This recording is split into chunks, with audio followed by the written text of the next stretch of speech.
I pulled up to my mountain place expecting pine air and silence. Instead, I found three strangers on ladders rolling beige paint across my 70-year-old cedar siding like it was a blank wall in a cheap rental. The smell hit me first, fresh latex, sharp and wrong, like someone had sprayed perfume on a campfire. And then I saw her standing in my driveway with a clipboard and a smile. Linda Hartwell, the HOA president, watching my house get fixed while I was gone. I didn't even cut the engine at first. I just sat there gripping the steering wheel so hard my knuckles went white, trying to understand how someone can trespass with that kind of confidence, like they're doing you a favor. I bought that cabin to get away from people. That was the whole point. A cedar and stone place tucked above the ridge in Cedar Ridge Estates, where the nights are so quiet you can hear the wind combing through the trees. And your own thoughts start sounding too loud. It wasn't some trendy new build either. My granddad, Walter Carter, built most of it with his own hands back in the 50s. Every board had a story. Every groove had a memory. I kept his old hand tools in the basement workshop, still sharp, still stained with history. So when the HOA started sniffing around my cabin like it was a problem that needed correcting, I told myself it was just noise, just paperwork, just bored retirees trying to feel important. I was wrong. The first letter came about 8 weeks earlier. Polite tone, HOA, letterhead, community standards, property values, all those buzzwords that really mean we want control and we want you to thank us for it. Linda had circled a section with a pink highlighter like a teacher grading a kid's essay. In the margin she wrote, "Exterior must match approved palette desert beige sandstone driftwood." I laughed out loud. Driftwood? On a mountain. I told myself, yeah, okay, Linda, absolutely not, because my cabin wasn't a suburban box. It was cedar. It was meant to look like it belonged in the trees. A week later, another letter. This time it had violation notice stamped in bold, like I'd committed a crime. Then another. Then the fine started $100 a day if I didn't correct the exterior color non-compliance. $100 a day for having a wooden cabin look like a wooden cabin. So I called the HOA office. And of course I got Linda right away, like she'd been sitting by the phone waiting to pounce. Linda. Ethan, we've discussed this. You're bringing down the aesthetic harmony of the community. I said it slow, like explaining gravity to a toddler. Linda, it's a mountain cabin. It's literally cedar. It's supposed to look like that. Linda, it's supposed to look approved. That word approved like it was holy. I tried being calm. I tried being polite. I even tried being funny because sometimes humor disarms people. If you want a beige house so bad, go paint your own. There was a pause. And I swear I could hear her smiling through the phone. Linda, we'll take appropriate action. That's when it stopped being annoying and started feeling like a threat. Over the next few weeks, Linda escalated like it was her cardio. Emails, friendly reminders, community posts. Then the not-so-friendly hints that if I didn't cooperate, they could put a lien on my property. A line, over paint. Then the real gem arrived, an authorized enforcement letter saying the HOA would hire their own contractor, repaint my home to comply, and bill me $8,000, plus administrative fees. I read that number 3 times like it might change out of embarrassment. This can't be real, I thought. This has to be a scam. But it wasn't. It was an HOA with a Karen at the wheel. So I started saving everything. Screenshots, emails, letters, even the little sticky notes Linda loved adding like she was signing autographs. And because something about the whole thing felt predatory, I installed security cameras around the cabin, the kind that uploads to the cloud, the kind you can't accidentally delete if you happen to be carrying a clipboard and a grudge. I didn't tell anyone. I just did it. And the neighborhood. It got weird. People stopped waving. They'd turn their heads like eye contact might get them fined.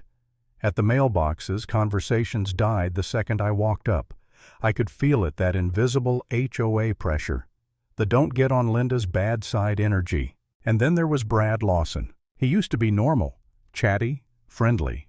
The kind of guy who talks about trail conditions and weather like it's his job. Suddenly he got overly friendly in this fake, eager way. Brad. Hey man, you heading out of town anytime? I can keep an eye on the place for you. It was framed like kindness, but it landed like a question with a hook in it. And I hate this about myself, but I started doubting me. I started thinking maybe I was being stubborn for no reason. It's paint right. It's just color. One night I stood in my kitchen staring at those HOA letters spread across the table like evidence in a trial, and I actually thought, what if I'm the problem? What if I'm the guy tanking everyone's property value because I'm emotionally attached to some old wood? For a second, just a second, I felt this heavy, exhausted urge to give up, to pick a stupid shade of beige and let them win so I could breathe again. Then I went downstairs. I saw my granddad's tools lined up on the pegboard. I ran my hand over the handle of his old hammer, and it hit me like a wave. If I let Linda repaint this place, it wouldn't just be paint. It would be erasing. It would be me signing off on the idea that other people get to rewrite your history because it inconveniences their aesthetics. And the anger came back, hotter, steadier, cleaner. Because here's the twist Linda didn't know. This cabin wasn't just old. It was protected. When I bought it, I filed paperwork because the structure qualified under a heritage preservation program. That meant any exterior alterations needed specific permits and approvals. It wasn't some cute plaque thing. It was legal. And if someone made unauthorized changes, the state could come down hard fast. I hadn't played that card yet because I didn't think I'd need to. I thought common sense would stop people from trespassing and painting someone's house while they were away. Again, wrong. A couple days after Brad's little I can watch your place routine, I mentioned casually that I'd be gone for a week to handle paperwork. I watched his face. It lit up for half a second before he masked it, and my stomach dropped. That night I checked my camera feeds, tested alerts, backed everything up twice like a paranoid lunatic, and I left town. But I came back early. I didn't even sleep at the hotel. I drove back through the night on coffee and adrenaline because something in my gut was screaming Linda wasn't going to wait for permission. And she didn't. When I rounded that last bend and saw those ladders and that beige paint, my whole body went cold, then instantly hot. I jumped out of the truck and marched up the driveway.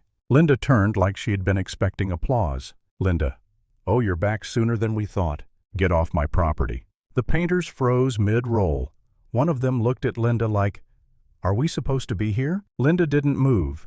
She just adjusted her clipboard like it was armor. Linda, you were notified. You were given ample opportunity to comply. The community voted. That word again, community, like it was a crown. You don't get to vote on my house. She stepped closer, voice syrupy but sharp. Linda, actually, you were removed. Your membership status is under review. This property will meet standards. I stared at her, and something almost laughable rose in my chest because she truly believed she could say magic words and reality would bend. I don't care what you printed on your HOA stationery. This is trespassing. This is vandalism. And it's being recorded. Her smile twitched. Linda, you can't record without consent. I let out a short, humorless laugh. It's my property. These cameras exist because of you. One painter cleared his throat, nervous. Painter, ma'am, he's the homeowner. Linda snapped her head at him like he'd insulted her. Linda, continue. That was the moment she crossed from controlling into reckless. I stepped between the ladder and my wall close enough to smell the fresh paint, and I held up my phone. Stop, now. Linda's voice went louder, performative, like she was playing to an audience. Linda, you are obstructing authorized community maintenance. This will be documented. Good. Document this. I looked her dead in the eye. You ordered a contractor onto a heritage-protected property without permits. You're not repainting a house, Linda. You're committing an offense the state actually cares about. For the first time, her confidence flickered. Linda, that's not relevant. It's the only thing that's relevant. I called the State Heritage Office right there in my driveway. On speaker. Janet, State Heritage Office. This is Janet. Hi. My name is Ethan Carter. They're repainting my cabin right now without permits. It's in progress. Janet. Is the alteration happening at this moment? Yes, I'm telling them to stop. Janet. Do you have your permit number? I rattled it off from memory like it was a password to a locked door. Janet's tone sharpened. Janet. Do not allow work to continue. We are dispatching an inspector. You should also contact local law enforcement. Linda tried to cut in like she could still muscle her way through reality. Linda. This is an internal community matter. I didn't even look at her. I dialed the sheriff's office next. 30 minutes later, Deputy Mark Benson rolled up and the whole driveway energy changed. No more HOA theater. Real consequences have a different sound boots on gravel radio chatter. the quiet way people suddenly remember laws exist. Deputy Benson, who hired you? The painters pointed at Linda. Linda tried to talk her way out like she always did. Linda, officer, we have authority under our bylaws. Deputy Benson, ma'am, bylaws don't override trespassing statutes. Then Dr. Sophia Ramirez arrived and started documenting the damage with photos and measurements. She ran a finger over the wet paint and shook her head, not angry, just disappointed, like she was looking at someone who carved their name into an antique. Dr. Ramirez, unauthorized alteration of historic exterior materials. This is not a minor issue. Linda's face drained like someone had pulled the plug. The next day there was an emergency HOA meeting at the community hall. Packed, tense, whispers bouncing off the walls. Linda tried to sit at the front like a queen. But the moment Deputy Benson walked in with paperwork, the room went silent. He didn't yell. He didn't lecture. He just read facts. Trespass. Property damage. Unauthorized work on a protected structure. Each word a nail. And when he told Linda she was no longer authorized to act on behalf of the HOA pending investigation, it was like watching air leave a balloon. Her shoulders slumped. Her eyes darted around for allies. For the first time since I'd moved in, Linda Hartwell looked small. She tried one last line, voice thin and desperate. Linda, this is unfair. I was protecting property values. Deputy Benson didn't blink. Deputy Benson, you were breaking the law. He asked her to step aside, and she did.